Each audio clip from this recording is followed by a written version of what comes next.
Díagwit.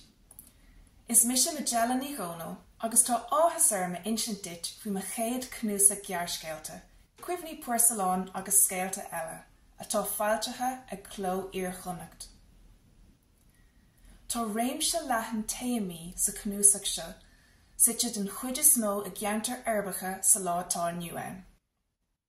Tá dégóir ag éirí tíorseach do bábóg Poircealláin, lánún fháiste ag plé le bás a niniine, buachalín beag ag éirí brise amach go neamhsblách ó na láthair agus a thuile chuma. Bé Cuimhní Poircealláin agus Scéalta Eile á cheola ag Mícheál Ó Ruairc a bhí mar bhainteoir agam le linn go leor de na scéalta seo a scríomh. Bé an seola siúil in an siopa leabhar sráid archar an déirdín an 7 lá de bhí Marta ag láthair tar éis sé, agus tá sé ar fáil i siopaí leabhar ar fud na tíre. Tá súlagam go mhaoine tú teacht na bhas.